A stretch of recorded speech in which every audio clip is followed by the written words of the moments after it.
시스템 프로그래밍 네 번째 시간입니다. 이번 시간에는 저번 시간에 이어서 C 언어에 대해서 조금 더 살펴볼 텐데요. 처음에 C 언어에서 자주 사용되는 스트럭처 구조에 대해서 잠시 살펴보고, 그 이후에 우리가 C 언어로 프로그래밍을 할 때에 컴퓨터 내부에서 메모리가 어떻게 관리되는지, 그리고 특히 우리가 프로그래밍을 할 때에 데이터를 많이 사용하게 될 때에 메모리를 어떻게 좀 효과적으로 사용을 할 수 있는지, 그런 부분에 대해 좀 초점을 맞춰서 살펴보도록 하겠습니다. 자, 우선 C 언어에서 구조체라고 부르는 이 스트럭처를 우리가 흔히 씁니다.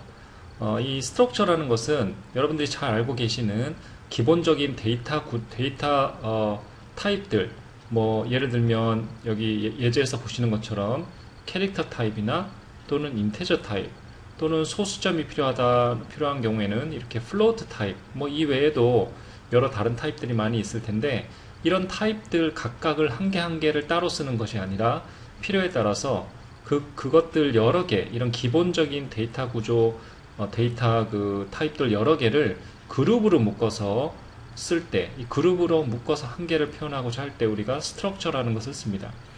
예를 들어 이 예제에서 보시면 스튜던트, 학생이라는 이름으로 구조체를 만들고요.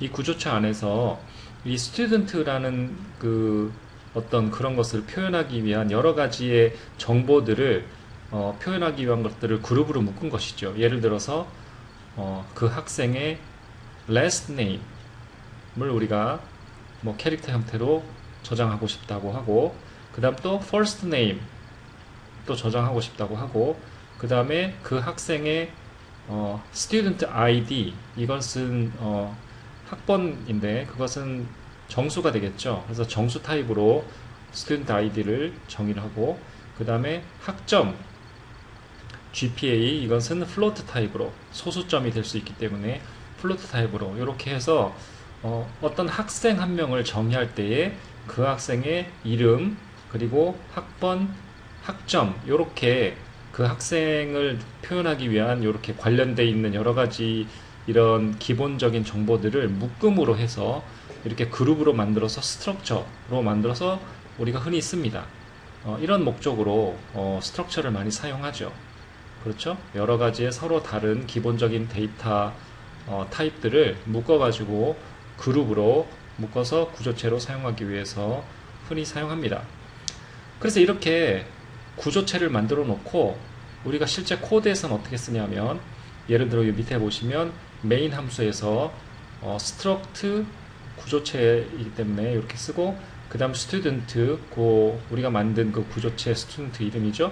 그 다음에 student 1, 뭐 이렇게 이게 우리가 요 구조체의 형식을, 요 구조체의 데이터 타입의 형식을 따르는 인스턴스를 하나 만든 것입니다. 이렇게 만들게 되면 student 1이라는 이름으로 구조체가 메모리에 잡히게 되죠.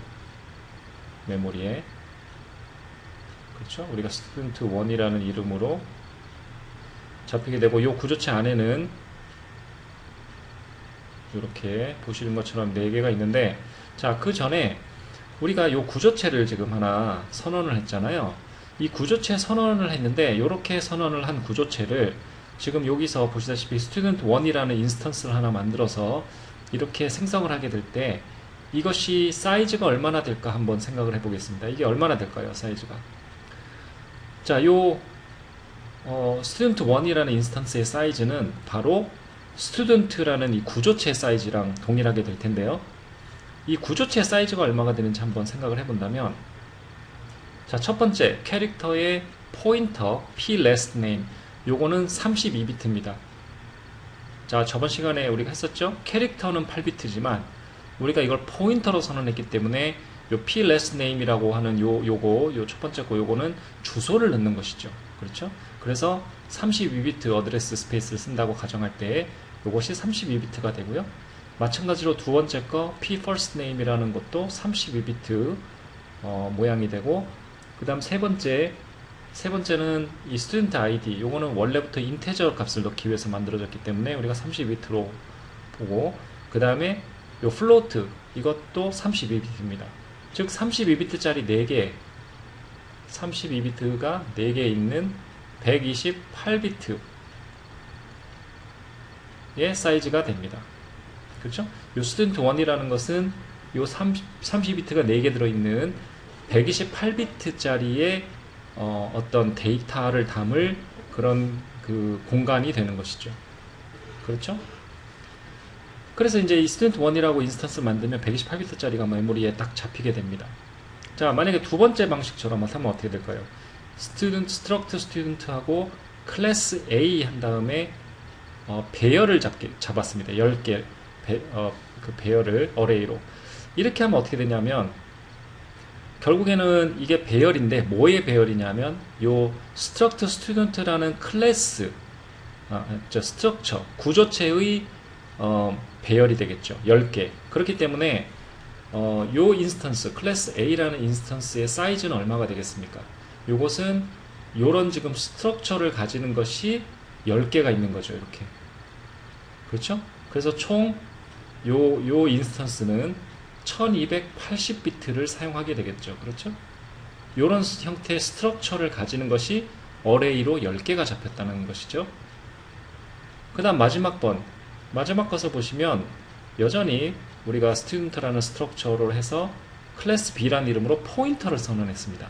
자, 그럼 이 클래스 B라는 것은 몇 비트를 차지할까요? 이 클래스 B라는 것은 포인터 선언을 했기 때문에 이것은 단순하게 그냥 어드레스만 담으면 되죠. 32비트짜리. 그래서 이 클래스 B라는 건 32비트만 잡힙니다.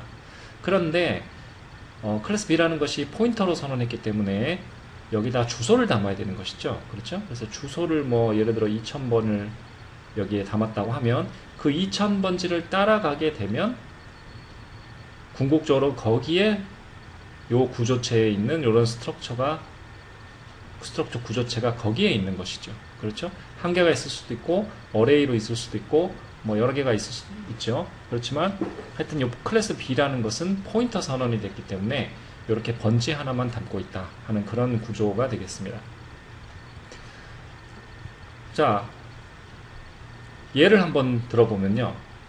앞에서 본 대로 우리가 같은 그 스튜던트라는 구조체를 정리한 것을 그냥 사용하고요.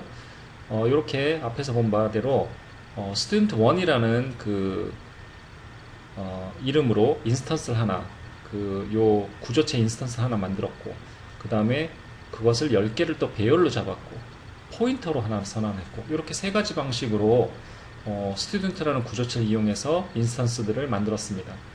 그리고 만약에 이 스튜던트 1이라는 그 구조체 내에 여기 다시 한번 우리가 써본다면 스튜던트 1이라는 구조체 내에 보시면 아까 이렇게 해서 4개가 있었죠. 그렇죠?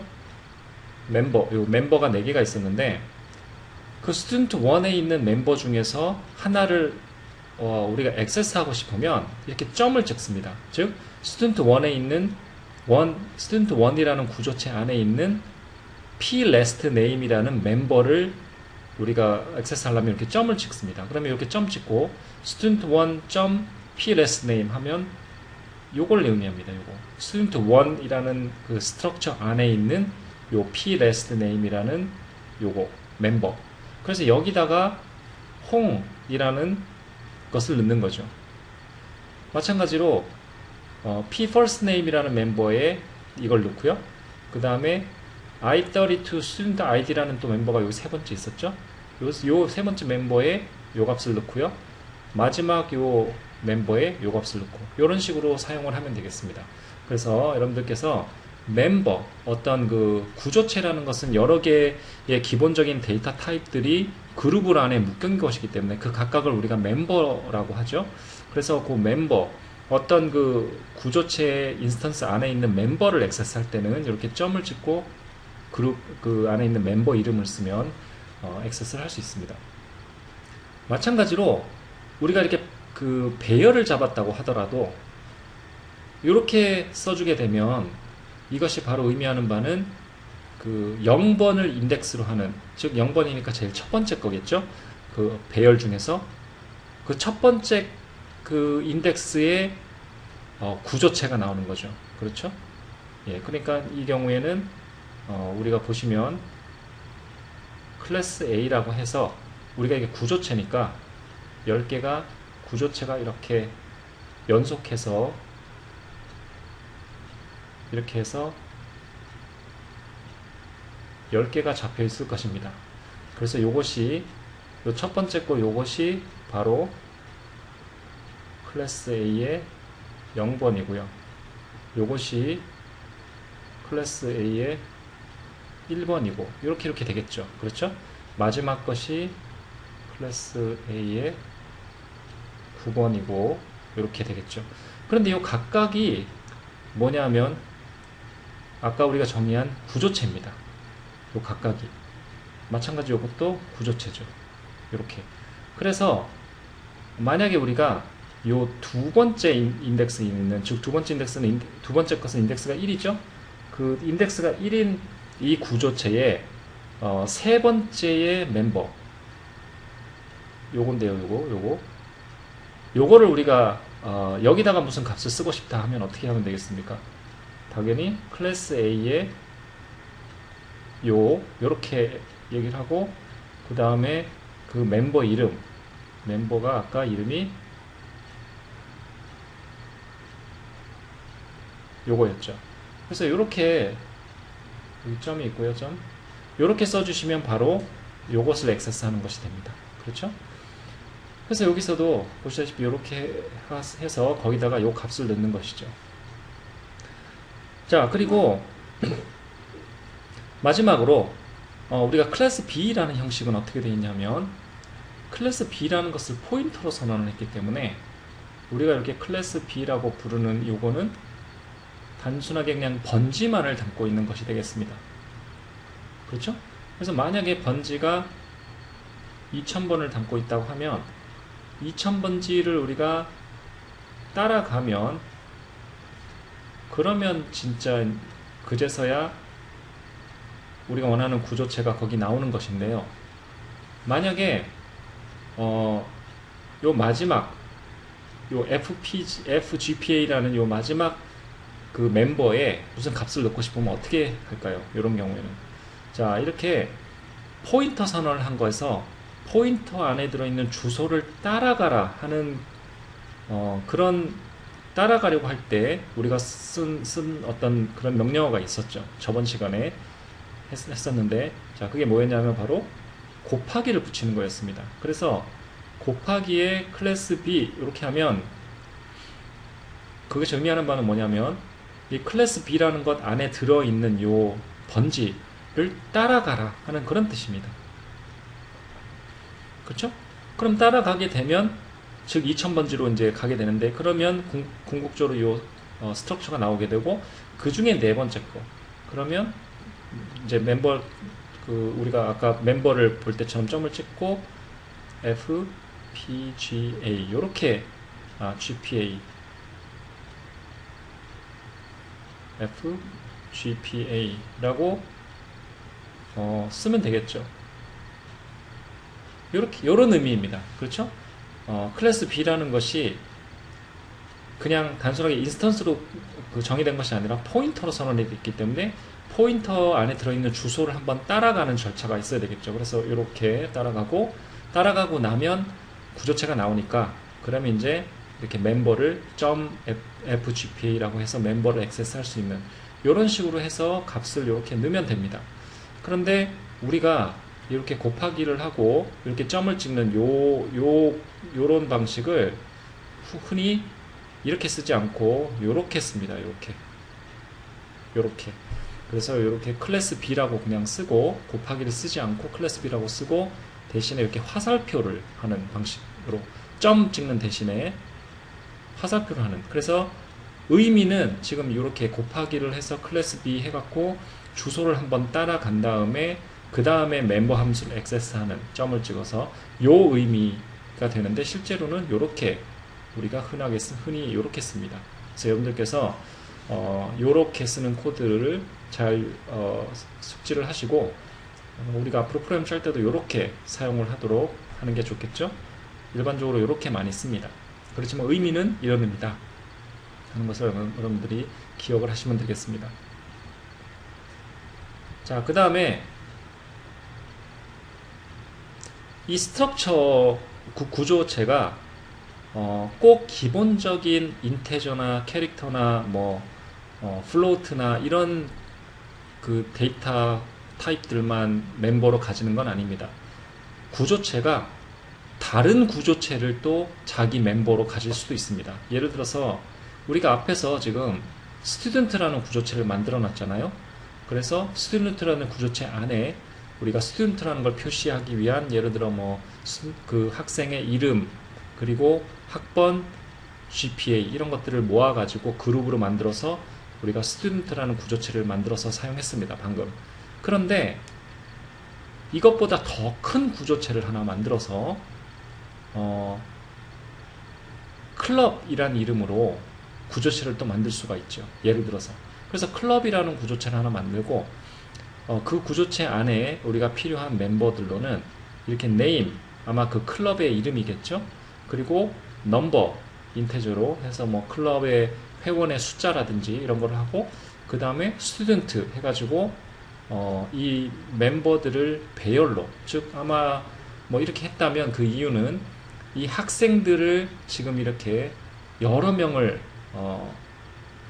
멤버로서 여기 50명으로 되어 있지만 뭐 예를 들어서 그러니까 한 50명까지 이 멤버들로서 스튜던트들을 쭉 우리가 멤버로 가지는, 그죠? 뭐 그런 식의 의미로 아마 이렇게 만들 수 있겠죠? 그래서 클럽이라는 이 구조체 안에 이 스튜던트라는 구조체를 멤버로 사용하면서 그거를 이용해서 또 배열로 이렇게 만드는 이런 형태가 가능합니다. 자, 이거는 이 클럽, 요 클럽이라는 구조체는 그러면 도대체 이게 사이즈가 얼마나 될까? 뭐 우리가 추측해 볼 수 있겠죠? 자, 사이즈가 얼마나 될까요? 첫 번째 캐릭터 포인터 32비트입니다. 포인터니까. 두 번째 인트 32비트고요. 그 다음에 스튜던트라는 아까 구조체가 128비트였는데 그게 50개가 있는 거죠. 그래서 총 32 더하기 32 더하기 128 곱하기 50이라는 이 큰 숫자가 되겠죠. 이만큼의 사이즈, 이만큼의 비트를 사용하는 구조체가 되겠습니다. 그렇죠? 예, 그래서 이런 그 클럽, 이렇게 큰 사이즈의 이런 구조체를 또 이 메인 함수, 밑에 있는 예제에서 메인 함수에서는 그것을 또 이용해서 4개의 어떤 배열을 만들었죠. 요 클럽이라는 요 구조체 형식을 가지는 배열을 4개짜리를 만든 것입니다. 아마 클럽이 4개가, 서로 다른 클럽이 4개가 있나 보죠. 그죠? 예, 그래서 이런 식으로 또 만들어서 사용할 수 있죠. 그래서 점점 우리가 사용할 때 필요하다면 조그만 구조체, 어떤 의미를 가지는 조그만 구조체를 필요한 어떤 멤버들로만 간단하게 넣어서 정의를 해서 사용하고 그 다음에 그 의미를 그것을 또 포괄하는 또 조금 더 큰 구조체를 또 만들어서 사용을 하고 이렇게 흔하게 많이 사용합니다. 그래서 지금 이 경우도 보시다시피 스튜던트라는 학생이라는 이런 구조체를 하나 만들어서 사용하고 그 다음에 그 학생들의 모임으로서 클럽이 구성된다고 하면 또 그 구조체를 그대로 여전히 이용하면서 클럽이라는 더 큰 구조체를 만들고 뭐 클럽이라는 구조체보다 더 큰 것도 만들 수 있겠죠. 클럽이라는 것들이 또 여러 개 모인 무슨 커뮤니티라는 또 구조체를 또 만들 수도 있겠죠. 뭐 그런 식으로 우리가 많이 사용하게 됩니다. 자, 그러면 지금부터는 우리가 이 C 언어를 가지고 프로그래밍을 할 때에 우리가 현재 여러분들께서 C 언어를 볼 때 문법적으로만 뭐 C 언어에 어떤 문법을 쓰면 어떤 동작을 하고 이런 식으로 많이 습득을 하셨는데요. 지금 우리가 보려고 하는 건 뭐냐면 우리가 C 프로그램을 컴파일을 하고 실제로 실행을 할 때에 컴퓨터 내부에서 메모리가 어떻게 관리되고 실제로 어떤 모양으로 메모리가 할당이 되고 사용이 되는지 그런 부분에 대해서 우리가 좀 이해를 할 필요가 있습니다. 그래서 그런 것에 좀 집중을 해서 조금 더 구체적으로 살펴보도록 하겠습니다. 첫 번째, 우리가 C 언어를 쓸 때 어레이, 배열을 주로 많이 사용하죠. 그래서 우리가 지금부터는 배열을 주로 예를 들어서 많이 사용을 할 텐데요. 배열을 잡을 때 지금 이 예제에서 보시는 것처럼 그냥 인테저 그 정수 타입으로 P 꺾은 괄호 10 해갖고 이렇게 스태틱하게 메모리를 잡을 수가 있습니다. 즉 스태틱하다는 거는 의미는 뭐냐면, 스태틱하다는 의미는 그 이 배열이, 즉 메모리에 잡힐 때 그냥 정적으로 잡힌다는 거죠. 우리가 필요할 때 필요한 만큼만 잡는, 그때그때 상황에 따라서 이렇게 잡는 그런 것이 아니라 처음부터 그냥 요 프로그램이 시작할 때 초기에 그냥 확 잡아버리는 겁니다. 이 경우 10개 이렇게 탁. 그러니까 실제로 10개가 그 뒤에서 다 사용이 되는지 안 되는지 뭐 그런 것을 고려하지 않고 여기서는 그냥 10개라고 탁 처음부터 잡아놓고 메모리를 그만큼 딱 할당을 그냥 처음부터 확 해놓는 겁니다. 그렇죠? 예, 그런 식으로 사용을 하게 되죠. 그렇게 이런 식으로 정적으로 우리가 메모리를 잡게 되면 이 정적으로 잡은 메모리는 계속적으로 이 프로그램이 종료하기 전까지는 유지가 됩니다. 그죠? 한번 그냥 처음 탁 잡아놓은 거는 사용을 하든 안 하든 그냥 프로그램이 종료될 때까지, 종료되기 전까지 계속 메모리를 잡고 있는 것이죠. 그게 바로 스태틱 메모리 알로케이션의 특징인데, 지금 이렇게 스태틱 메모리를 잡게 되면은 우리가 사용하기는 굉장히 간편합니다. 그리고 굉장히 심플하죠. 해야 될 일은 그냥 이렇게 우리가 원하는 어떤 배열을 잡기 위한 배열에 넣을 그 데이터 타입, 지금 이 경우는 정수인데 이것만 정하면 되고, 그 다음에 배열이 궁극적으로 우리가 총 몇 개나 필요할까, 이 경우는 우리가 필요한 최대값을 생각을 해야 되겠죠. 뭐 어떤 한순간에는 10개만 사용이 되지만 뭐 어쩌다가 뭐 100개가 사용되는 게 가끔 생긴다 그러면 이거는 분명히 그 가장 맥시멈 값으로 100개로 그 경우에는 잡게 되겠습니다. 그래서 이 사이즈를 정하고 그냥 이렇게 선언만 하고 쓰면 됩니다. 그런데 이 스태틱 메모리 엘로케이션의 문제점들이 좀 있습니다. 어떤 문제점이 있을 수 있냐면, 만약에 우리가 이 처음에 이 어레이의 사이즈가 몇이 되어야 되는지를 모를 때가 있습니다. 그렇죠? 네. 그러니까는 미리 이 프로그램을 할 때에 사이즈를, 이 어레이의 사이즈를 알 수 있으면, 그러니까 이 뒤쪽에서 어레이가 사용될 텐데, 뒤쪽에서 사용될 때 맥시멈으로 사용되는 그 값을 우리가 미리 안다면 그나마 여기서 세팅을 하기에 수월한데, 그것을 모르는 그런 상황이 생길 수 있고요. 그 다음에 이렇게 설정을 하고, 예를 들어 여기서 10이라고 메모리 사이즈를, 어레이 사이즈를 잡아놓고 프로그램을 시작을 했는데, 프로그램을 돌리다 보니까 이 사이즈가 모자랍니다. 그럴 수가 있죠. 그죠? 10개보다 더 필요한 상황이 생겨요. 그러면 이 스태틱으로 잡아놓은 경우는 그것을, 이 사이즈를 갑자기 그 순간 변화시키기가 굉장히 어렵습니다. 그렇죠? 예. 굉장히 이 실제로 이 P라고 잡은 이걸 변경시키는 건 불가능하고요. 이거를 뭐 예를 들어 10개를 잡아놓고 썼는데 우리가 쓰다 보니까 20개가 필요하다.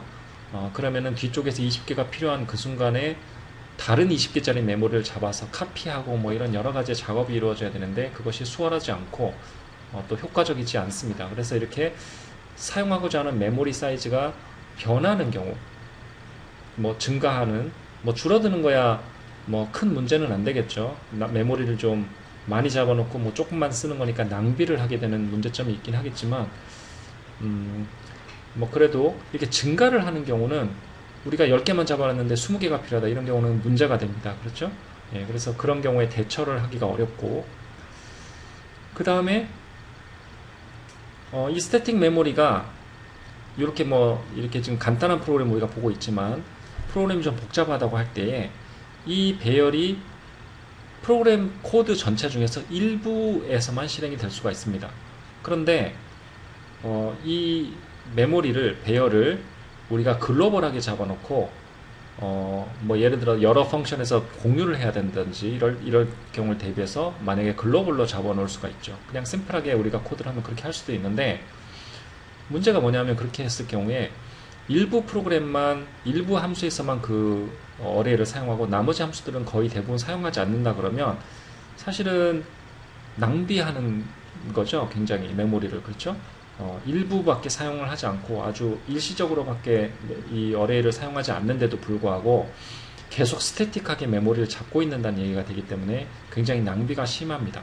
그래서 여러 가지 이런 경우를 생각해 볼 때 이렇게 스태틱으로 그냥 메모리를 한꺼번에 확 잡아놓고 시작을 하는 그런 것은 메모리를 효율적으로 사용하지 않을 뿐더러 그 다음에 메모리 사이즈가 우리가 데이터 사이즈가 변하는 경우에 효과적으로 대처하지도 못하고 여러 가지 문제점이 있을 수 있죠. 단지 장점은 빠르겠죠. 그렇죠? 미리 확 잡아놓고 나중에는 사용만 하면 되니까 빠른 점이 좀 있을 것 같습니다만은 그렇지만 우리가 대량의 데이터를 다루거나 메모리를 많이 사용해야 되는 그런 경우에는 실질적으로 이렇게 스태틱을 하고 메모리를 사용하는 경우는 거의 없다고 보시면 됩니다. 그래서 우리는 어떻게 해야 되느냐? 이렇게 스태틱으로 잡는 것이 아니라 다이내믹하게 잡아야 되는 것이죠. 그렇죠? 동적으로 메모리 할당, 우리 동적 메모리 할당이라고 합니다. 그것이 아주 중요한데 뒤에서 좀 더 자세하게 살펴보도록 하겠습니다. 자, 그럼 그 이전에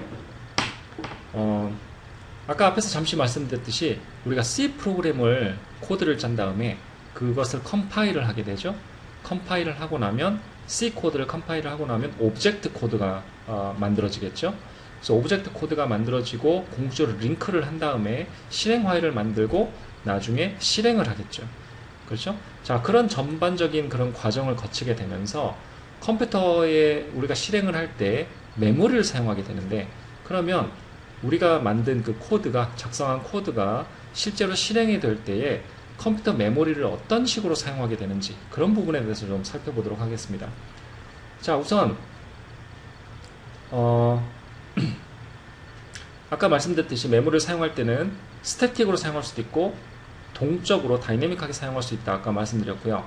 즉 이거는 우리가 메모리를 우리가 필요한 코드를 우리가 원하는 코드를 돌릴 때에 메모리를 많이 사용하게 되는데 그런 메모리를 사용할 때 어떻게 할 것인가.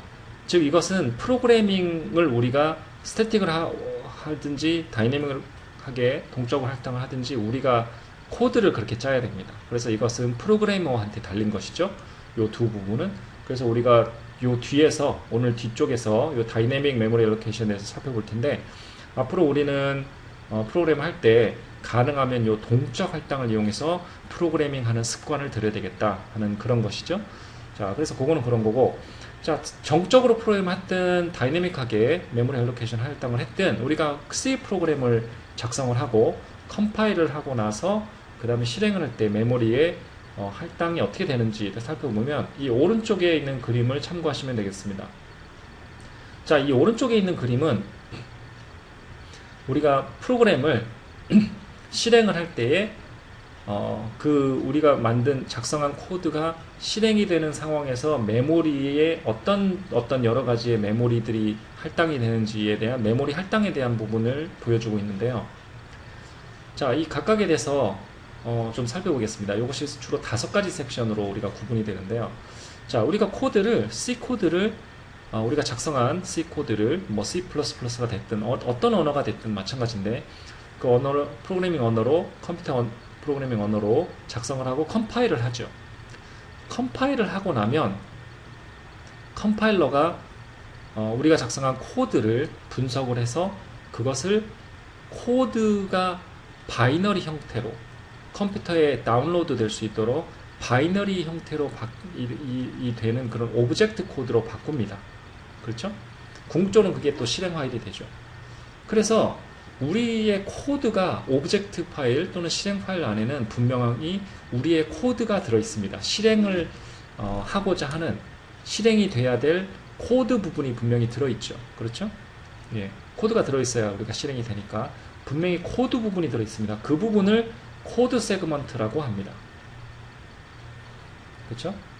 이 세그먼트란 말은 메모리의 어떤 한 부분 그런 부분을 세그먼트라고 하는데 이 코드 세그먼트 또는 텍스트 세그먼트라고도 하고요. 이 코드 세그먼트 또는 텍스트 세그먼트라고 하는 부분은 우리가 작성한 이 코드 실제로 실행이 돼야 할 그 한 줄 한 줄 코드 부분이 궁극적으로 바이너리로 바뀌어 가지고 메모리에 들어가는 형태 라고 보시면 됩니다. 그래서 그 코드 부분이 바로 이 코드 세그먼트라는데 이 안에 들어가게 되죠. 그래서 코드가 바이너리로 바뀌어서 여기에 들어갑니다. 자, 그러면 우리가 컴파일을 하는 순간에는 이미 코드는 다 짠 거죠. 그렇죠? 코드를 다 작성하고 그 다음에 컴파일을 하기 때문에 컴파일 하고 나면은 코드 부분이 코드가 실제로 긴 코드냐 짧은 코드냐에 따라서 이 코드 세그먼트의 사이즈는 결정이 되겠죠. 이게 실행할 때 변하지 않죠. 코드가 변하지 않기 때문에. 그래서 코드가 한번 결정이 돼서 컴파일하고 실행 파일이 만들어지는 순간에는 이 코드 세그먼트의 사이즈가 결정이 되죠. 우리가 작성한 코드 사이즈에 맞게 작성이 됩니다. 그래서 이 사이즈는 변하지 않죠. 자, 그 다음에 우리가 짠 코드 안에 여러 가지 우리가 뭐 변수 선언을 했고 또는 뭐 글로벌로 어떤 전역 변수 설정을 했을 수도 있고 뭐 여러 가지 그런 어떤 데이터들을 사용하게 됩니다. 근데 그 데이터들 중에서 우리가 사용을 할 때 우리가 코드상에서 초기화를 해준 데이터가 있을 수 있고요. 초기화를 하지 않고 사용하는 데이터가 있을 수 있습니다. 그래서 그 두 개의 데이터가 서로 다른 세그먼트에 저장을 합니다. 보시다시피 우리가 코드를 작성할 때 여러 가지 데이터 타입들을 가지고 데이터를 선언하는데 그때 초기화를 해서 사용하는 것 그런 것들은 모두 데이터 세그먼트에 들어갑니다. 데이터 세그먼트에 그렇죠? 초기화가 우리가 해준 그런 어떤 변수들 그것들은 데이터 세그먼트라는 안에 들어가죠. 이 데이터 세그먼트라는 부분도 사이즈는 변하지 않습니다. 왜냐하면 우리가 코드가 이미 결정됐고 그 코드 안에서 우리가 변수도 뭐 20개를 쓴다든지 이런 게 변수도 어차피 뭐 몇 개를 쓰든지 우리가 정했죠. 코드가 결정됐으니까. 그리고 그 중에 우리가 초기화를 한 것도 이미 코드 상에 다 나와 있으니까 결정이 된 겁니다. 그래서 데이터 세그먼트도 실제로 우리가 정의한 데이터들 중에 초기화가 필요한 그것들만 넣기 때문에 이것도 사이즈가 결정이 됩니다. 컴파일 하는 순간.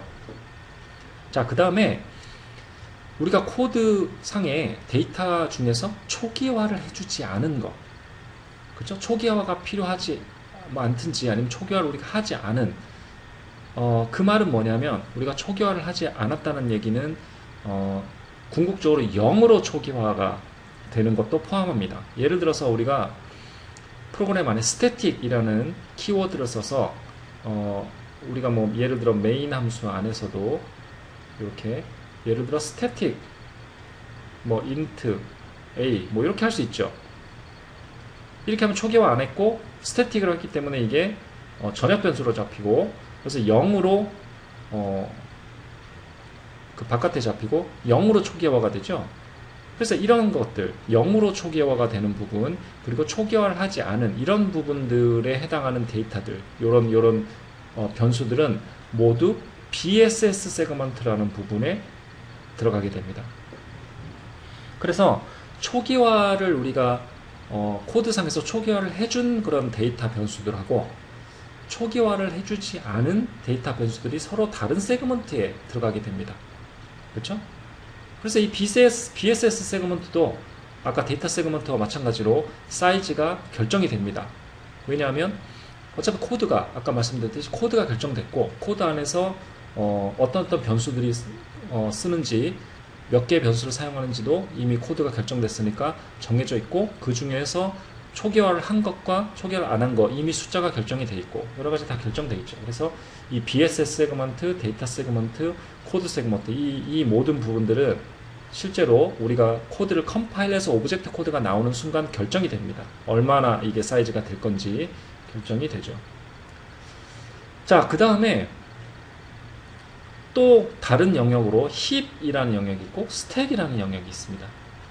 자, 우선 스택이라는 영역부터 먼저 본다면 스택이라는 메모리 영역이 이 위쪽에 여기에 지금 잡히게 되는데 여기 지금 보시면 스택하고 힙은 여기 이렇게 지금 라인이 이렇게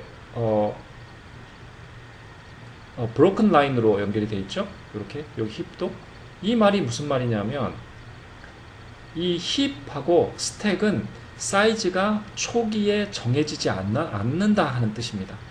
지금 아까 코드 세그먼트와 데이터 세그먼트, BSS 세그먼트는 컴파일해서 오브젝트가 나오는 순간 이미 저거 사이즈가 얼마가 될지가 결정이 되는 거죠. 코드 상에서 이미. 그렇죠?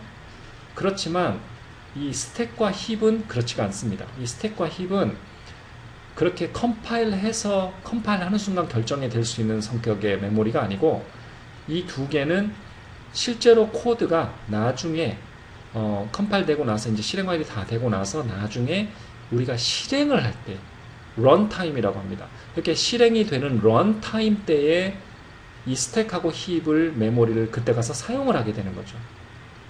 그때 필요한 만큼. 그래서 실제로 실행을 하는 중에 이 스택이라는 요 영역이 사이즈가 막 변하게 됩니다. 커졌다 작아졌다. 힙도 마찬가지입니다.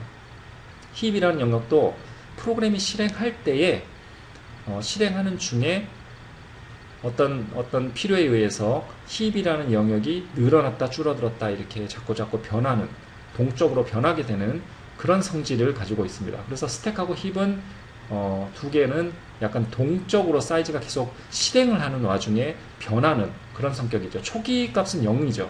둘 다. 초기는 아무것도 들어있지 않고 이것은 사이즈가 계속 변합니다. 그때 실행하는 상황서 와중에. 하지만 코드 세그먼트, 데이터 세그먼트, BS 세그먼트는 컴파일해서 그냥 이 사이즈가 딱 결정됩니다. 물론 이 결정이 되고 이 BSS 세그먼트 같은 것들은 이 안에 데이터들이 초기화되지 않은 데이터들이 들어있기 때문에 그냥 거기 초기화되지 않은 데이터가 거기에 자리를 잡고 있는 겁니다. 그래서 그냥 사용하는 거죠. 읽었다가 또는 값을 썼다가 이렇게 자리를 잡고 있으면서 없어지지 않고 계속 있으면서 필요할 때 썼다 지웠다 할 수 있는 그런 식인데, 값을 바꿔가면서 할 수 있고 이런 건데, 힙이란 스택은 그게 아니고 그때 필요할 때 메모리를 우리가 사용했다가 뺐다가 이렇게 왔다 갔다 하면서 사이즈가 계속 변하는 그런 성격입니다. 자, 그래서 요 각각에 대해서 우리가 조금 더 자세하게 살펴보도록 하겠습니다. 자, 말씀드린 대로 코드 세그먼트라는 부분은 바로 코드가 들어가는 부분인데, 그래서 우리가 흔히 이거를 read only라고 표현합니다. 실제로 read only 메모리는 아니죠. 우리가 사용하는 메모리가 랜덤 액세스 메모리일 거고 보통 램일 거고 하니까, 그래서 그게 중요한 게 아니고 이 코드 세그먼트라는 영역은 그 성격이 read only 성격이다 하는 겁니다. 왜냐하면 코드라는 게 이미 결정이 됐잖아요. 그래서 코드를 컴파일을 하고 나서 그 다음에 우리가 오브젝트 파일이 만들어졌잖아요. 그런 다음에 그 중에 코드 세그먼트, 코드에 해당하는 부분이 바로 코드 세그먼트에 들어가기 때문에 이 코드 세그먼트에 들어있는 부분은 실제로 코드가 바이너리 형태로 바뀐 부분이기 때문에 우리는 코드를 실제 우리가 컴퓨터가 이 코드 세그먼트 안에 들어있는 코드를 읽어서 실행만 하는 겁니다. 실제로 거기를 우리가 바꾸지는 않죠. 만약에 거기를 바꾼다는 얘기는 코드가 바뀐다는 얘기이기 때문에 그렇게 쓰지 않습니다. 이거는 코드 세그먼트 안에 들어있는 것은 그 코드 세그먼트 안의 영역은 순전하게 코드가 들어있고 우리가 그거를 읽어서 read only 형식으로 읽어서 우리가 실행을 하는 그런 영역입니다. 그렇죠? 만약에 우리가 코드를 바꾸려고 그러면 궁극적으로 실제로 소스 코드를 가서 바꾸고 컴파일을 다시 해서 이걸 다시 잡아야 되는 거죠. 그렇죠? 예. 그래서 코드 세그먼트 영역은 read only 성격을 가진다 하는 것이고, 그 다음 아까 말씀드렸듯이 데이터 세그먼트라는 것은 우리가 코드를 작성했을 때 그 코드 안에서 여러 가지 변수가 있을 수 있습니다. 예를 들어서 전역 변수, 글로벌 변수가 있을 수 있고, 스태틱이라고 잡은 변수가 있을 수 있고요. 그 다음에 컨스턴트도 있습니다. 뭔가 상수로 딱 그냥 잡아놓은, 바꾸지 않고 그냥 상수로 딱 잡아놓은 그런 상황도 있을 수 있고, 그 다음에 외부 변수라는 것도 존재하겠죠. 그래서 필요에 따라서 이런 여러 가지의 변수 타입들을 선언을 해서 쓰는데, 그 중에서도 초기화를 해준 변수들, 그것들은 모두 이 데이터 세그먼트 안에 들어간다 하는 겁니다. 그래서 코드를 바꾸지 않는 한 우리가 전역 변수가 몇 개, 스태틱이 몇 개, 컨스턴트로 몇 개 했고, 이것은 변하지 않죠. 그렇죠? 그래서 이 부분들이 데이터 세그먼트에 다 들어가서 컴파일을 하는 순간 사이즈가 딱 결정이 되고, 여기 보시다시피 사이즈가 변하지 않죠. 런타임일 때 실행이 되는 와중에 변하지 않습니다. 단지 이제 초기화를 필요한 값들이 여기 들어가게 되죠. 자, 그리고 BSS 세그먼트는 반면에 마찬가지 이 BSS 세그먼트도 글로벌 전역 변수나 스태틱 그리고 익스터널 베리어블들을 담고 있는데, 단지 아까 데이터 세그먼트와 차이점은 이 BSS 세그먼트는 초기화되지 않은 그런 변수들, uninitialized 된 변수들, 즉 그걸 또 다르게 얘기해서 0으로 initialize 되면 되는 거. 아까 그 데이터 세그먼트는 우리가 초기화를 해준 거죠. 그래서 초기화 뭐 어떤 변수가 우리가 전역 변수를 하나 잡았는데 초기 값을 뭐 8 이렇게 했을 수 있잖아요. 그래서 그런 식으로 쓰는 거지만 이 BSS 세그먼트에 있는 것들은 초기화를 하지 않고 정리해서 쓰는 것들, 그리고 0으로 그냥 초기화를 해도 되는 것들, 이런 것들이 BS 세그먼트에 보통 들어가게 됩니다. 자, 그러면 그래서 이 BS 세그먼트 도 글로벌 변수 몇 개, 초기화되지 않은, 그리고 초기화하지 않은 스태틱 변수 몇 개, 이런 게 이미 코드가 결정되면 결정되죠. 그래서 이 BSS 세그먼트의 사이즈도 런타임일 때 변하지 않습니다. 그렇죠? 코드가 바뀌지 않기 때문에 그냥 실행만 하는 와중에는 이 변수의 이 초기화되지 않은 이 변수의 개수는 고정이 돼 있죠. 그렇죠? 그래서 바뀌지 않는다는 겁니다. 자, 그러면 한 가지 질문이 있을 수 있죠. 아니 뭐 초기화를 해줬든 초기화를 안 해줬든 어차피 그 글로벌 전역 변수나 스태틱 뭐 이런 거면 그냥 마찬가지지, 왜 이렇게 초기화를 한 것과 초기화를 안 한 것을 메모리에 따로 잡느냐 하는 질문이 있을 수 있죠. 그렇죠? 그냥 다 같이 그냥 데이터 세그먼트로 하나로 그냥 초기화 됐든 초기화가 안 돼 있든 하나로 잡으면 안 되냐? 그래도 되겠죠. 그렇지만 그 기본적으로 이렇게 데이터 세그먼트라고 해서 초기화 값을 그쪽으로 몰고 BSS 세그먼트라고 해서 초기화되지 않은 값들을 이렇게 분리를 해놓은 근본적인 이유 중에 하나는 뭐냐면 바로 오브젝트 코드 안에 이 BS 세그먼트는 넣지 않기 위해서 그렇습니다. 즉 무슨 말이냐면 우리가 컴파일 C 코드를 작성한 다음에 컴파일하면 아까 오브젝트 코드가 나온다고 했잖아요. 오브젝트 파일이. 근데 그 오브젝트 파일 안에를 한번 들여다보면 오브젝트 파일이 어차피 소스 코드를 컴파일한 거죠. 그래서 거기 하나 코드가 들어있고, 그죠? 그 다음에 우리가 코드 안에서 초기화가 필요해서 이렇게 초기화를 했던 그런 변수들은 그 초기 값이 있죠. 우리가 원하는 그 초기 값. 뭐 예를 들어 어떤 변수는 초기 값을 8로 하고 어떤 변수는 초기 값을 5로 하고, 이렇게 초기 값을 우리가 원하는 것을 이렇게 해준 원하는 값으로 초기화를 해준 그런 데이터 변수들은 우리가 원하는 그 초기 값들 뭐 8, 5 이런 초기 값들을 다 오브젝트 파일 안에 저장을 해놔야 되겠죠. 그렇죠? 왜냐면 우리가 그걸로 초기화되기를 원했기 때문에 그 값들을 저장을 해놔야 됩니다. 그래서 오브젝트 파일 안에는 이렇게 초기화를 우리가 원하는 변수의 초기 값들은 다 여기서 저장을 하고 있어야 됩니다. 오브젝트 파일 안에. 만약에 우리가 그렇게 초기화를 우리가 초기화를 해주고자 해서 초기 값을 주어진 그런 변수가 뭐 10개다 그러면 그 10개가 다 오브젝트 파일 안에 있어야 되는 거죠. 그렇죠? 초기 값들이 우리가 주어졌기 때문에. 반면에 만약에 우리가 초기화를 해주지 않은 변수가 10개가 있다고 하면 그 10개라는 변수 각각이 오브젝트 파일 안에는 들어갈 필요가 없습니다. 왜냐하면 초기 값이 없기 때문에 우리가 초기 값을 해주지 않았죠. 그래서 오브젝트 파일 안에 이 초기화를 해주지 않은 영역은 들어갈 게 뭐가 있냐면 그냥 사이즈만 들어가면 됩니다. 이 BSS한테 사이즈. 즉 이 경우는 10개니까 우리가 초기화해주지 않은 변수가 10개다 하고 10이라는 값만 딱 오브젝트 코드 안에 가지고 있어요. 그렇죠? 왜냐하면 오브젝트 코드의 사이즈를 줄일 수가 있습니다. 그렇죠? 초기화를 해주는 변수는 우리가 초기 값을 줬기 때문에 그것들을 모두 다 오브젝트 파일 안에 담고 있어야 되지만 초기 값들을 가지고 있어야 되기 때문에, 근데 초기화를 해주지 않은 변수들은 그 변수가 몇 개인지 숫자만 갖고 있으면 됩니다. 그렇죠? 오브젝트 파일 안에. 그런 다음에 우리가 오브젝트 파일이 실행 파일이 되고 나서 궁극적으로 이것이 메모리 로드가 돼서 컴퓨터가 실행을 할 때에는 어떻게 하면 되냐면 아까 그 초기화를 우리가 원했던 그 데이터 세그먼트에 있는 것들은 그대로 컴퓨터 메모리의 오브젝트 파일 안에서 컴퓨터 메모리로 그대로 가면 되고, 반면에 BSS 세그먼트, 즉 우리가 초기화를 해주지 않아도 되는 그 변수는 우리가 그 변수 숫자만 변수 숫자만 오브젝트 파일 안에 썼잖아요. 10개 예를 들어서 즉 뭐 32비트짜리 10개 그러면 이게 뭐 320비트 이렇게 했었단 말이에요. 오브젝트 파일 안에. 그래서 그 경우는 실행을 할 때 320비트만큼 BS 세그먼트라고 우리가 부르는 영역을 메모리를 탁 잡으면 됩니다. 그리고 초기화를 0으로 해주게 됩니다. 그 경우에.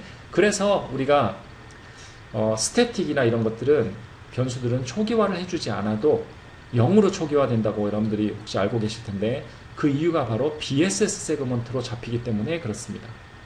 그렇죠?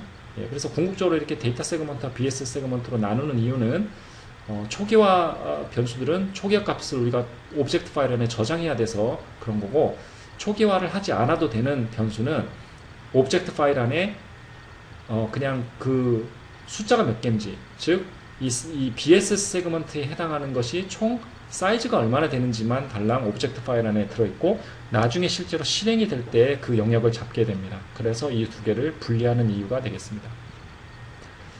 자, 그 다음에 아까 스택이라고 있다고 그랬죠. 스택. 이 스택이라고 하는 영역이 좀 굉장히 특수한 영역입니다. 왜 특수하냐면 아까 말씀드린 대로 사이즈가 결정이 되지 않아요. 처음 시작할 때. 초창기에는 0으로 시작을 하겠죠. 거의. 그것이 이제 앞에 우리가 봤던 코드 세그먼트, 데이터 세그먼트, BSS 세그먼트와 근본적으로 다른 점 중에 하나입니다.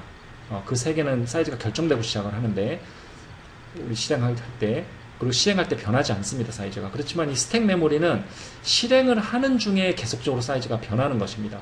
근데 왜 변하냐 하면 이 스택 메모리를 누가 도대체 사용하느냐, 이 스택 메모리 안에는 근본적으로 요 세 가지의 어떤 서로 다른 값들이 들어가게 됩니다. 그래서 이 스택 메모리의 필요성이 바로 요건데요. 스택 메모리에 들어가는 값 중에 가장 기본적인 것은 바로 이 로컬 변수라는 겁니다. 방금 우리가 앞장에서 BS 세그먼트와 데이터 세그먼트 영역에 들어가는 변수가 뭐가 있냐고 그랬냐면 글로벌 변수, 전역 변수가 있었고요. 스태틱, 그 다음에 익스터널, 외부 변수 이런 변수들이 있었죠. 그래서 그런 변수들은 지금 그런 변수들의 근본적인 어떤 특징은 뭐냐면 여러 함수들이 액세스를 해야 되는 어떤 공유해야 되는 그런 부분입니다.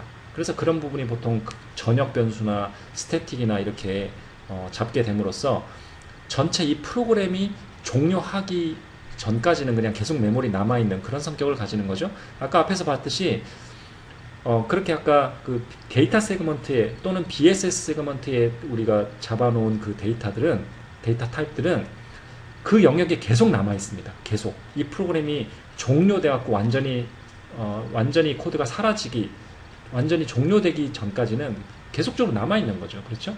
데이터 세그먼트에 있는 것들은 계속 거기서 잡고 있습니다. 런타임일 때 사이즈가 변하지 않는다 그랬죠? 그래서 계속적으로 잡고 있어요. BSS 세그먼트도 마찬가지입니다. 값들이 변하고 뭐 이렇게 하긴 하겠지만 없어지지 않습니다. 계속 남아 있는 거죠. 그래서 아까 말씀드렸듯이 우리 앞에서 봤을 때 메모리를 스태틱하게 잡으면 바로 그 데이터 세그먼트나 이런 데 들어가게 되는데 그렇게 데이터 세그먼트 같은데 우리가 큰 걸 잡아놓고 안 쓰게 되면은 굉장히 많은 메모리가 낭비가 되면서 없어지지도 않고 계속 잡고 있는 거죠. 그렇죠? 그래서 이제 여러 가지 그런 것이 있는데 이 스택 이 메모리의 가장 큰 이유 중에 하나는 바로 이 로컬 변수인데 로컬 변수라는 의미가 뭐냐면 우리가 함수가 하나 있는데 그 함수 안에서만 잠시 사용되는 변수라는 의미입니다. 로컬하게 지역적으로만 그렇죠? 그 함수를 벗어나게 되면 더 이상 그 변수는 사용되지 않는다는 거죠. 그래서 어떤 이 변수의 우리가 범위, 스코프가 한 개의 함수나 이렇게 지역적으로 한정되는 임시적으로 잠시 사용되고 없어지는 이런 변수들은 앞에서처럼 데이터 세그먼트나 BSS 세그먼트에 잡으면 안 됩니다. 그렇죠? 왜 안 되냐면 거기 두 개 세그먼트는 없어지지 않아요. 그렇죠? 그래서 계속적으로 전체 프로그램의 실행되는 와중에 살아있어야 되는 그런 변수들이 거기 가야 되는 거고 지금 예를 들어 로컬 변수처럼 잠시 임시적으로 어떤 함수 안에서만 사용되고 더 이상 필요 없는 그 함수만 벗어나면 더 이상 사용될 필요가 없는 이런 지역 변수들, 로컬 변수들은 스택에 잡힙니다. 그렇죠? 그래서 바로 예를 들어 우리가 어떤 A라는 함수에서 B라는 함수를 콜했을 때 B라는 함수로 점프를 하고 B라는 함수 안에서 이 로컬 변수를 뭐 5개 정도 잡아가지고 사용을 했다고 치면은 그 5개가 스택 메모리라는 데 안에서 생깁니다. 갑자기. 그쵸? 예, 갑자기 생겨가지고 사용을 하다가 그러면 스택 메모리 영역이 사용하는 영역이 늘어나겠죠? 사용을 하다가 그 다음에 이 B라는 함수가 종료가 되고 원래 함수인 A 함수로 다시 돌아갈 때는 이 스택 메모리에 잡아놓은 아까 B 함수에서 사용한 5개 메모리를 쫙 없애버립니다. 그래서 스택 이 메모리가 다시 줄어드는 것이죠. 사이즈가 우리가 사용하는 스택이. 그래서 스택이라는 것은 항상 늘었다 줄었다. 그 로컬 변수를 사용할 때는 늘어났다가 잡아놓고 사용하다가 그 함수를 벗어나서 그 로컬 변수가 더 이상 필요 없으면 싹 지워버리고 이렇게 자꾸 이렇게 늘었다 줄었다 하는 그런 성질을 가지고 있습니다.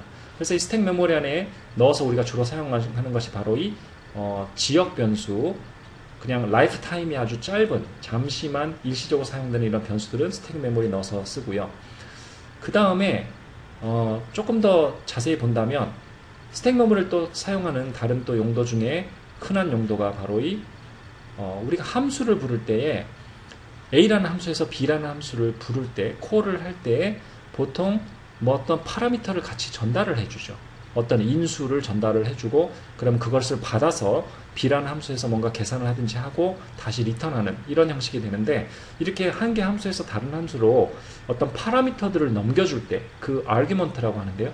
그 아규먼트들 그것들이 스택으로 통해서 전달이 됩니다. 그래서 그것이 또 다른 이유가 되고 그 다음에 A라는 함수에서 B라는 함수로 점프를 한 다음에 B라는 함수에서 종료를 다 하고 나서 종료를 하고 다시 A 함수로 복귀를 해야 되잖아요. 이렇게 복귀를 할 때에 어디로 복귀하는지 그거를 이 스택 메모리에다가 그 복귀해야 될 주소 값을 저장을 해놓고 가야 됩니다. 그래야 우리가 컴퓨터가 돌아올 수가 있어요. 컴퓨터는 이 A라는 함수에서 B라는 함수로 점프를 한번 하고 나면 점프를 해서 일로 가서 다시 돌아와야 된다는 그런 것을 알지 못하죠. 그래서 우리가 이 스택 메모리를 이용해서 다시 돌아와야 되는 그런 주소를 적어 놓고 가야 그 다음에 B로 가서 실행이 다 끝난 다음에 스택 메모리 안에서 그 리턴 어드레스를 가지고 와서 다시 원래대로 돌아올 수 있는 그런 돌아올 수가 있게 되는 거죠. 그래서 이런 함수들을 이용할 때 이렇게 서브루틴, 우리가 서브루틴이라고 하는데 원 함수 하는 게에서 다른 함수로 점프해서 일을 잠시 처리하고 다시 돌아와야 되는 이런 형식을 서브루틴이라고 하는데 이 서브루틴을 이용할 때 돌아올 수 있는 어드레스를 저장하기 위해서도 스택 메모리를 많이 씁니다.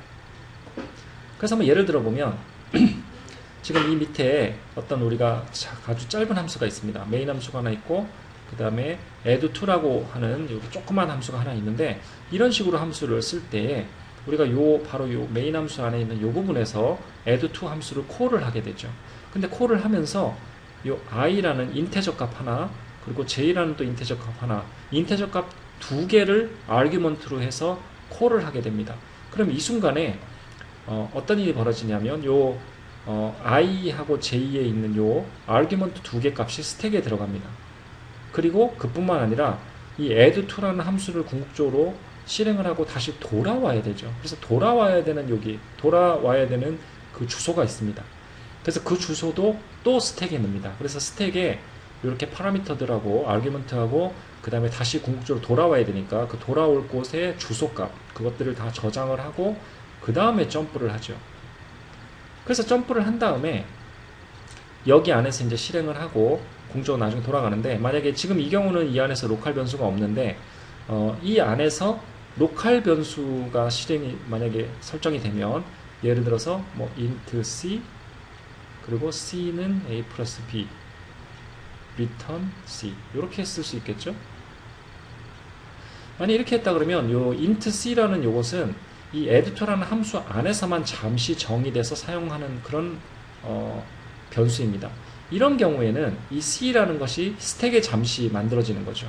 그래서 스택에 잠시 넣어놓고 a 플러스 b를 계산해서 하고 그 다음에 이 함수를 종료하고 다시 원래대로 돌아가서 이 함수에서 벗어나게 되면 스택에서 얘를 뺍니다. 다시. 그래서 스택이 다시 줄어드는 이런 식으로 사용하는 게 바로 스택 메모리가 되겠죠. 자, 이제 마지막으로 힙이라는 메모리가 있습니다.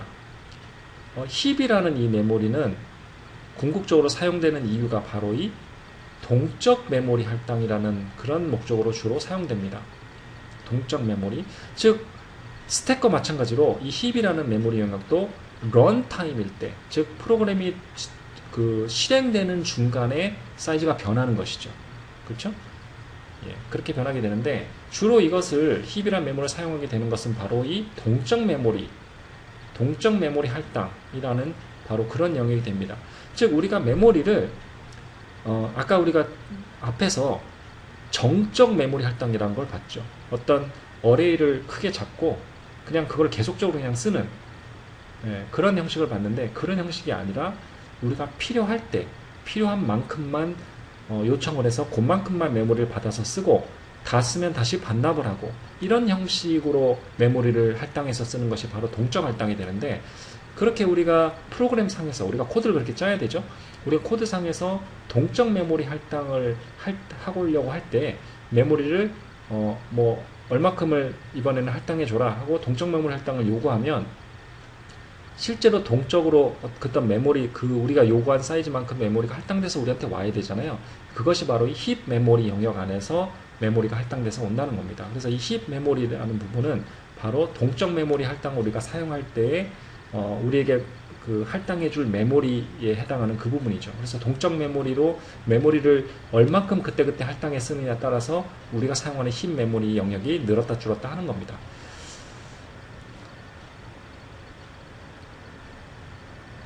자, 그래서 이 힙 메모리 영역은 여기 보시다시피 한 개 함수랑 상관이 없습니다. 즉 함수 한 개 안에서 동적 메모리를 할당을 해서 힙 메모리에서 동적으로 메모리 할당 받은 다음에 다른 펑션에서 할당받은 힙 메모리 안에서 동적으로 할당받은 메모리를 사용할 수 있죠. 그래서 함수 한 개의 범위랑 상관없습니다. 그렇죠? 예. 힙 메모리 안에 동적으로 잡아놓은 메모리 영역은 함수 한 개의 이렇게 범위가 아니라 함수 여러 개를 걸쳐서 사용을 할 수 있는 거죠. 그런데 힙 메모리를 사용할 때 우리가 주의해야 될 점이 있습니다. 뭐냐면 동적으로 우리가 필요할 때마다 필요한 만큼만 메모리를 할당받아서 쓰기 때문에 그걸 다 쓰고 나면 다시 반납을 해야 되는 그런 어떤 약간의 불편함이 있을 수 있죠. 즉 allocation이 우리가 할당을 받는 거고 deallocation이라는 게 다시 반납을 한다는 겁니다.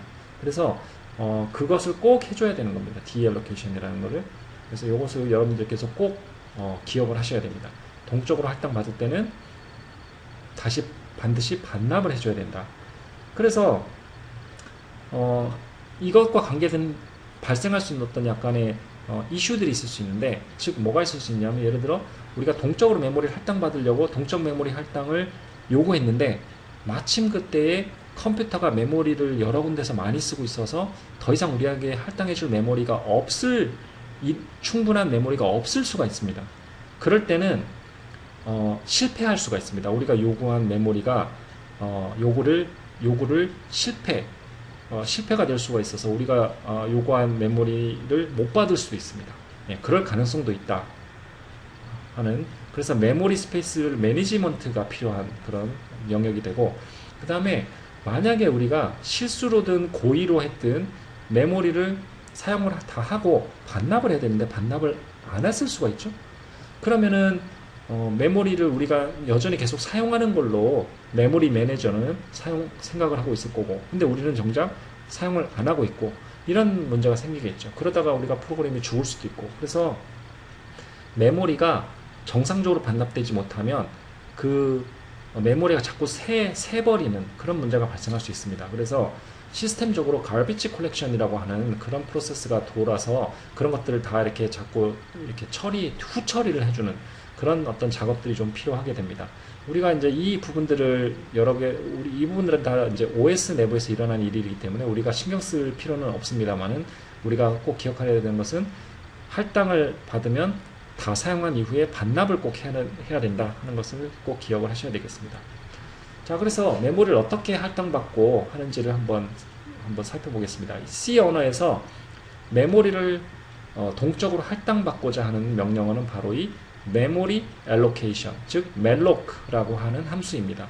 이 함수가 필요한 어떤 파라미터는 단지 얼마큼의 사이즈를 우리가 allocation 받고 싶어 하는지, 얼마큼의 메모리가 이번에 필요한지 그 사이즈만 주면 됩니다.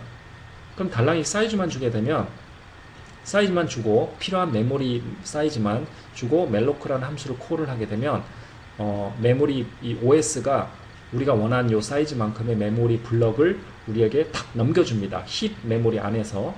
예. 그래서 우리가 만약에 예를 들어서 100이라는 사이즈를 한번 줬다고 하면 이게 사이즈가 단위가 바이트입니다. 그래서 우리가 100이라고 주면 100바이트를 우리가 원한다 하는 의미가 되겠죠.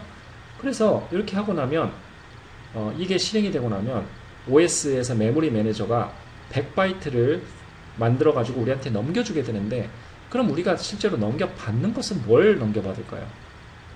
100바이트를 받아야 되는데 100바이트라는 걸 받는다는 의미가, 이게 만약에 우리에게 넘겨준 100바이트라고 치면 이 100바이트의 대표값, 즉 대표값이라고 하는 가장 시작 주소인데, 예를 들어 그게 1000이라고 하면 이 어드레스 1000번지부터 쭉 연속되는 100바이트를 우리가 할당 받은 거겠죠. 요 주소값, 요 대표 주소값을 우리가 리턴 받게 됩니다. 즉 이 멀로크라는 함수는 이 함수의 리턴 값이 바로 포인터인 거죠. 포인터. 즉 주소가 리턴된다 이런 뜻입니다. 우리가 받을 것은 바로 주소입니다. 주소. 그래서 우리가 주소를 받게 되면 이 주소로부터 우리가 요청한 100바이트를 연속적으로 쓰면 됩니다. 그것이 우리에게 할당된 메모리 영역이 되겠죠. 그렇죠? 그래서 항상 주소값을 받게 된다 하는 것을 여러분들 기억하시고요. 이 멜로크라는 함수 외에도 뭐 비슷한 다른 함수가 있습니다. 뭐 동작은 거의 비슷합니다. 켈로크 뭐 이런 함수가 있고요. 요거는 그 할당을 받고 그 할당 받은 부분을 0으로 초기화를 해서 받게 되는데, 여전히 이것도 쓰는 방법은 비슷합니다. 엘러먼트 몇 개, 그 다음에 엘러먼트 사이즈 이런 식으로 주게 되고 사용 방법 비슷하고요. 그 다음에 마찬가지로 포인터를 받게 되고요. 그 다음에 realloc라는 또 함수도 있습니다. 이 함수는 이제 뭐냐면 우리가 멜로크를 한번 받아가지고 뭐 예를 들어 100바이트를 쓰고 있었는데 보니까 100바이트가 아니라 우리가 200바이트가 필요하다. 뭐 이렇게 사이즈를 재조정해야 되는 경우, 그런 경우가 되겠죠. 그래서 새로운 사이즈를 주고 그 다음에 원래 우리가 100바이트 받았던 그 포인터, 이 경우는 1000번지가 되겠는데 그거를 그냥 주면은 이 메모리 매니저가 다시 예를 들어 우리가 사이즈가 200이라고 하면 200바이트를 다시 할당해서 우리에게 넘겨줍니다. 여전히 포인터를 받아야겠죠. 자, 그래서 이렇게 사용을 하면 됩니다. 굉장히 간단합니다. 사용은. 우리가 그런데 여기 보시면 요 세 개의 함수 모두가 바로 리턴 타입이 포인터이긴 한데 void 포인터입니다. void 포인터. 자, 이 void 포인터라는 게 좀 이상하죠. 그렇죠? 왜냐하면 우리가 이 100바이트를 요구해서 이 100바이트를 사용을 할 때 실제로 우리가 이 안에 인테저 값을 넣을 수도 있고, 그렇죠? 아니면 캐릭터를 넣을 수도 있고, 우리가 데이터 타입들이 있잖아요. 근데 void 포인터라는 게 도대체 무슨 말인가? 그래서 우리가 실제로 이 안에 이 할당받은 이 메모리를 우리가 어떤 데이터 타입으로 사용할지, 우리의 그때 사용하고자 하는 데이터 타입에 따라서 바로 이 캐스팅을 해줘야 됩니다. 우리가 이 캐스팅이라고 하는데요. 바로 이 멜로크 함수를 사용할 때 우리가 원하는 버퍼 사이즈, 뭐 100이면 100이라고 쓰고 이 함수를 콜하는데 그것에 대해서 리턴이 오는 것은 바로 인테저 타입의 포인터로 캐스팅을 해라 하는 그런 명령어입니다. 이것은. 그래서 여러분들께서 인테저를 원하면 인테저 포인터로 캐스팅하면 되고, 뭐 필요에 따라서는 캐릭터 타입으로 하면 되고, 이런 식으로 어떤 타입이 됐든 간에 이렇게 우리가 원하는 타입의 포인터로 캐스팅을 하셔야 됩니다. 그리고 나서 우리가 사용할 인테저의 포인터로 이렇게 해야 되겠죠. 그러면 이게 1000번지가 예를 들어 리터리드에 나오고, 그 다음에 1000번지는 바로 이 인테저 포인터가 됩니다. 그래서 이 1000번지를 따라가게 되면 바로 이 안에 인테저 값들을 넣는 그런 형식으로 우리가 사용을 하게 되는 거죠. 그렇죠? 네, 이렇게 캐스팅을 해야 된다 하는 것을 여러분들이 좀 기억을 하시면 되겠고요. 자, 그 다음에 방금 앞에서처럼 이렇게 할당을 받아서 100바이트를 예를 들어 할당을 받아서 쓰고 나면 최종적으로 다시 다 쓰고 나서 반납을 해야 된다 그랬죠. 그래서 반납을 하는 꼭 함수를 꼭 기억하셔야 되는데 그게 바로 free라는 함수입니다. C 언어에서. 이 free라는 함수는 사용하는 건 정말 쉽습니다. free하고 우리가 방금 할당받은 그 대표 번지 있죠? 이 앞에서 1000번지라고 한 그거, 그 포인터를 그냥 써주면 됩니다. 그러면 이게 1000번지에 있는 그 영역을 free 해갖고 이렇게 다시 deallocation 시키는 겁니다. 그래서 이것을 여러분들께서 꼭 사용을 하셔야 돼요. 여기 빨간 줄로 써 있는데 우리가 그런 할당받은 그 메모리를 더 이상 이제 사용할 필요가 없을 때에는 그 순간에 그 포인터를 가지고 넘겨주면서 free라는 명령어를 꼭 실행하셔야 됩니다. 그렇지 않으면 메모리가 리크합니다. 셉니다. 그죠? 메모리가 새게 되고 프로그램이 복잡해서 이렇게 동적 할당하는 경우가 많이 생기게 되면 이렇게 메모리 리크가 계속적으로 생기게 되면은 궁극적으로 프로그램이 실행은 되긴 되는데 실행을 한참 하다가 갑자기 이유 없이 프로그램이 죽는다든지 메모리가 부족하다는 에러가 난다든지 뭐 이런 문제가 생길 수 있습니다. 굉장히 잡기 어려운, 디버그하기가 어려운 문제이기 때문에 여러분들께서 이거 사용할 때 조심해서 처음부터 사용하는 게 좋을 것 같습니다. 자, 그래서 이 malloc 라는 함수와 free라는 함수를 함께 쓰는 예제를 한번 살펴보겠습니다. 자, 아주 간단한 예제인데요. 메인 함수 안에서 자 이렇게 어떤 인테저 타입하고 포인터를 하나 선언을 하죠. 이 melloc라는 함수를 쓸 때는 항상 포인터를 하나 선언을 항상 해야 됩니다. 왜 선언해야 하냐면 아까 말씀드렸듯이 melloc라는 함수는 우리가 원하는 만큼의 메모리를 동적으로 할당해달라 하고 하는 요청을 하는 것인데 이것이 성공하게 되면은 궁극적으로 우리가 원하는 사이즈만큼의 동적 메모리가 할당된 이후에 그것의 대표 번지가 주소로 리턴되오죠. 항상 이 메모리 할당은 동적으로 할당된 메모리의 주소값이 리턴되어 옵니다. 그래서 그 주소값을 넣어 놓을 어떤 포인터를 하나 꼭 선언을 해야 되는 것이죠. 그래서 이 P가 선언하는 이유는 뭐냐면 이 P라는 포인터로 선언했는데 이 포인터를 선언하는 이유는 이 P라는 포인터에 우리가 동적 할당을 요청한 이후에 그 받은 그 메모리, 동적으로 할당받은 메모리의 주소 번지를 넣어 놓기 위해서 미리 포인터를 하나 선언을 해 놓아야 합니다. 그렇죠?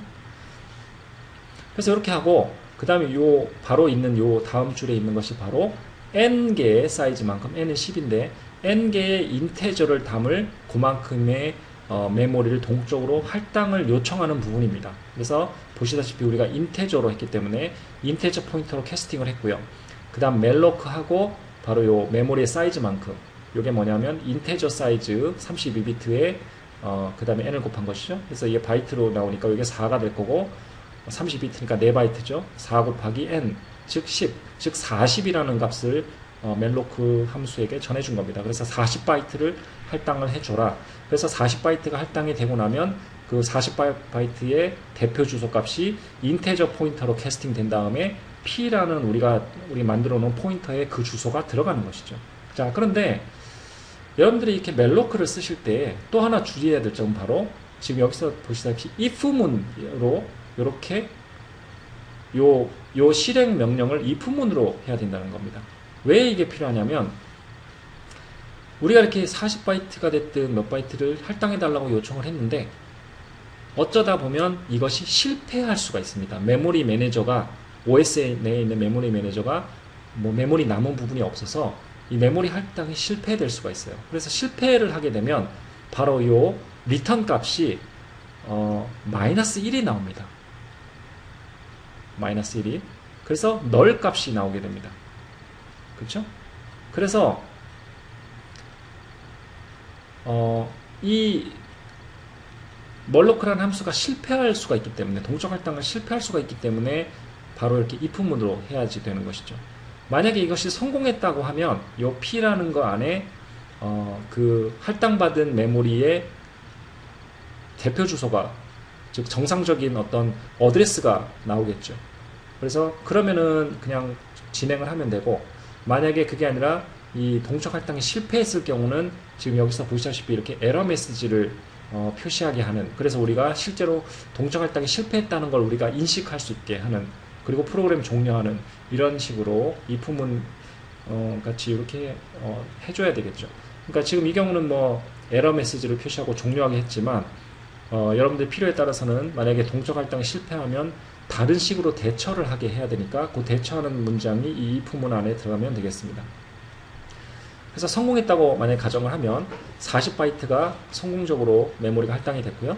그러면 그 다음 여기 포문을 돌면서 여기 예제에서는 그냥 단순하게 그 어레이에 우리가 할당받은 그 40바이트, 그러니까 10개의 인테저 값을 넣는 거죠. 40바이트인데 인테저 값을 10개 넣는 거죠.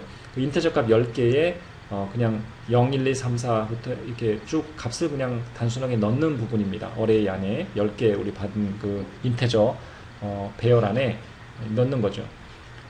단순하게. 자, 그런 다음에 우리가 예제니까 여기 안에서 보니까 뒤에 사이즈가 우리가 이제 20개가 필요하다. 그러면 우리가 기존에 받은 10개가 부족하니까 realloc라는 함수를 통해서 우리가 이미 받은 포인터를 이미 넘겨주고요.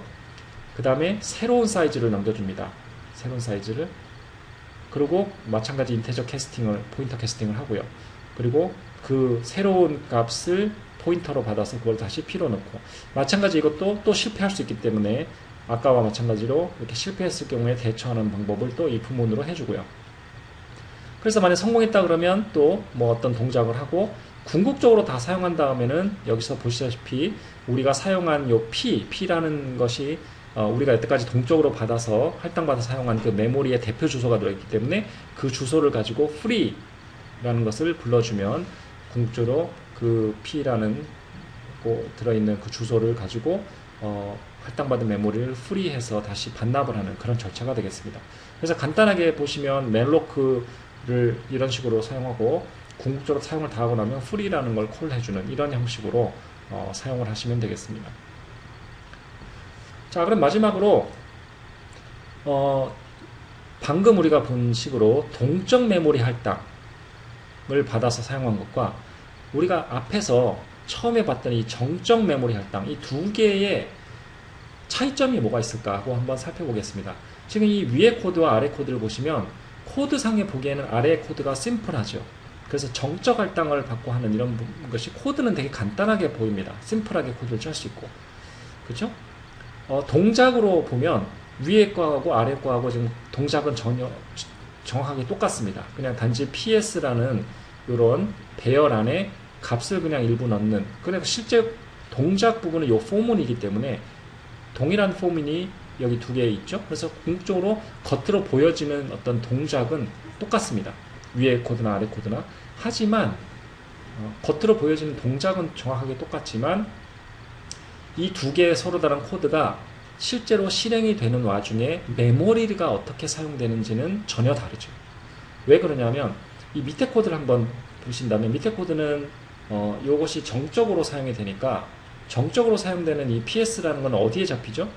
이 PS로 정적으로 잡히는 메모리는 아까 앞에서 본 바대로 데이터 세그먼트 또는 BSS 세그먼트에 잡히게 됩니다. 이 경우는 지금 BSS 세그먼트에 잡히겠죠. 초기화가 되어 있지 않았기 때문에.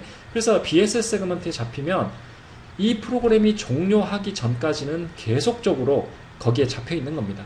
사용하든 안 하든. 반면에 이 위에 코드를 보시면 이 위에 코드에서는 BSS 세그먼트 또는 데이터 세그먼트에 잡히는 거는 이것만 잡히겠죠. 이런 부분만. 즉 이 PS라는 것이 정적으로 잡지 않았기 때문에 이 PS라고 하는 이 배열이 BSS 세그먼트 또는 데이터 세그먼트에 들어가지 않습니다. 그럼 이것이 어디에 들어갔냐? 자, 이것은 우리가 프로그램이 실제로 실행되는 런타임일 때에 이렇게 프로그램이 실행이 되면서 동적 할당에 의해서 PS라는 게 잡히기 때문에 이 PS라는 배열은 바로 힙 메모리에 잡히게 되죠. 그렇죠? 힙 메모리에. 자, 그것이 근본적인 차이가 되겠습니다. 그래서 힙 메모리 잡히게 되면 이게 프로그램 실행하는 와중에 그때그때 필요에 따라서 잡았다가 없어졌다가 하는 그런 형식이기 때문에 메모리가 힙 영역에 이 어레이가 잡힌다는 것이죠. 그것이 이 동적 할당과 정적 할당의 근본적인 차이가 됩니다.